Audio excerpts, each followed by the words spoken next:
တခါလေကြာတော့လဲဟို silent scene တွေမှာအကျင့်ရုပ်ပြီးတော့သူတို့ရှေ့မှာအင်္ဂလိပ်စာကိုလန်ထားတယ်ဆိုရင်ကိုကဘီယာဖွားစောဆို မနေ့ကပြန်มาပါပါကြီးရတယ်သူတို့တွေဘာစောက်ထုတ်ရင်အဲ့မထုတ်တဲ့ဟာတွေကတခြားဟာတွေပြောဟိုဒီကဘောလေးကျောင်းစင်းဝေးရလို့လည်းပျော်တယ်ပျော်ဟဲ့ငါဒီသက်ရွယ်ကြီးကျောင်းစင်းဆိုတော့ကြာပြိတ္တတွေကတမျိုးပြောနေအောင်မလားမသိဘူးဆိုပြီးတော့ကျောင်းမိရပါတော့ဟိုဆရာအမတ်တရားတစ်ခုရှိရဲ့စာတင်မယ်ဆိုပြီးတော့အားဘာအခန်းထဲကိုလာဆရာပစိုးကပြဲနေဟုတ်လားဟုတ်တယ်ပစိုးနောက်မှာအပေါက်ကြီးဖြစ်နေလို့တော့ပြန်လဲရတယ်လေ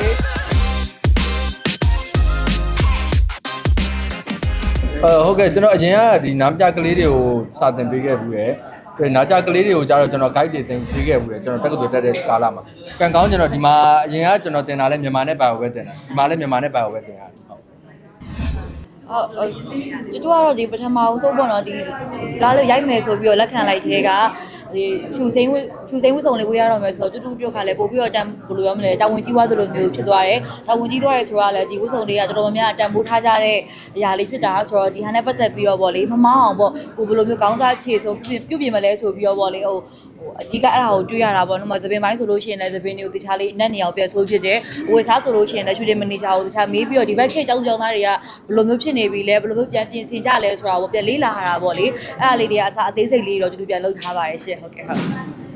ရုံးကတော့ဒီငယ်တုန်းကပေါ့နော်ကျောင်းမှာဖြတ်တန်းလာတဲ့ပုံစံလေးတိုင်းပဲပြန်မှန်းပြီးတော့ဟိုဒီလူငယ်ပုံစံလေးပြန်ပအောင်ပေါ့နော်။ဘာလို့ဆိုတော့ဒီကျောင်းနဲ့ကလည်းအလံဝေးသွားကြပြီဆိုတော့ဟိုကိုငယ်တုန်းကကျောင်းမှာဘယ်လိုလေးလုပ်ခဲ့လဲဒီစပင်းပုံစံလေးဆိုလဲဒီရိုးလေးပဲပေါ့နော်။ကျောင်းကလုပ်ခဲ့တဲ့ပုံစံတိုင်းပဲအရင်အများကြီးတော့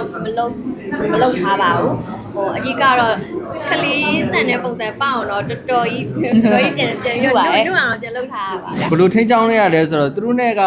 တော်တော်များများเนี่ยဒီကားမှာစဆုံဖြစ်တာများတယ်ဒါပေမဲ့ခုနကပြောလို့ပဲကိုယ်စက်ကောင်ကိုအားလုံးကြိုးစားကြတဲ့အခါမှာကကိုယ့်ရဲ့ចောင်းသူចောင်းသားတွေဖြစ်သွားတာပေါ့နော်အဲ့တော့သူတို့နဲ့မှာကဟိုတခါလေကြာတော့လဲဟို silent scene တွေမှာအကျင့်ရုပ်ပြီးတော့သူတို့ရှေ့မှာအင်္ဂလိပ်စာကိုလန်ထားတယ်ဆိုရင်ကိုကဘီယာဖွားစောဆိုမနေ့ကပြန်มาပါပါကြီးရတယ်သူတို့တွေဘာစောက်ထုတ်ရင်အဲ့မထုတ်တဲ့ဟာတွေကတခြားဟာတွေပြောစေးထိုးတာပေါ့နော်ကိုကလေးတွေကိုကိုကနည်းနည်းကြက်ပေးတာပေါ့မကြောက်ဘူးဆရာဒီကိုကြီးကတော့မကြောက်ပါဘူးမကြောက်ဘူးနည်းနည်းကြောက်ရဆရာမနည်းနည်းကြောက်ရတယ်ဆရာမလည်းနည်းနည်းဆရာမကျတော့ဇလန်နဲ့မှလည်းနည်းနည်းအဲ့လိုခက်တိတိနေရပေါ့နော်အပြင်မှာလည်းအဲ့လိုပုံစံမျိုးဖြစ်နေတော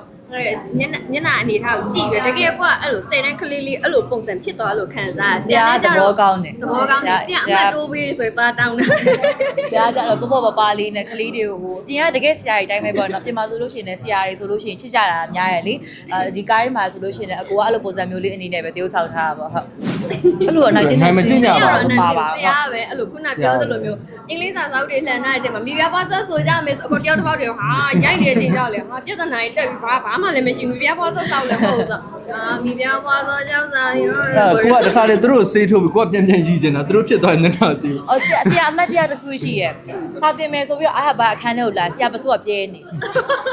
ေဟုတ်လားဟုတ်တယ်ပစိုးနောက်မှာအပေါက်ကြီးဖြစ်နေလို့တော့ပြန်လဲရတယ်လေဆရာမှတ်တော့မမှန်မှတ်မိဟုတ်တယ်ဆရာကိုတို့ကပစိုးပေါက်နေတယ်သွားလဲလို့ပြောရတယ်ဆရာအမတ်တရားဒီမီလောက်တာဟုတ်ပါဟုတ်တယ်နောက်မှနည်းနည်းရည်နေပြီးတမီးခေါ်ပြောရတာလေကိုယူကိုကြီးလောင်မပစိုးကနောက်မှအဲ့လိုဖြစ်နေဘာလို့မမှတ်မိရလဲတော့အဲ့လိုခဏဖြစ်နေကြ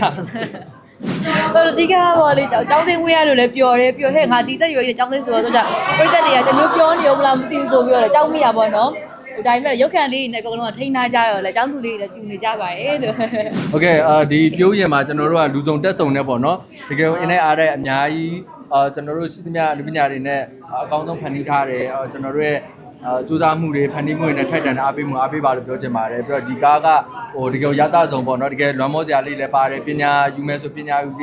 ဆရာနဲ့တပည့်ကြားမှာဆရာချင်းကြားမှာကျောင်းသားနဲ့မိဘအဲ့လိုအားလုံးရဲ့ကြားမှာပညာယူစရာတွေအများကြီးရှိပါတယ်ဟုတ်ကဲ့ကဲပါဒီကားလေးမှာပေါ့နော်အကယ်၍များလိုအပ်ချက်တွေရှိခဲ့လို့ရှိရင်လည်းပရိသတ်ကြီးကချစ်တဲ့စိတ်လေးနဲ့ဖြည့်ပြီးတော့ကြည့်ပေးကြပါ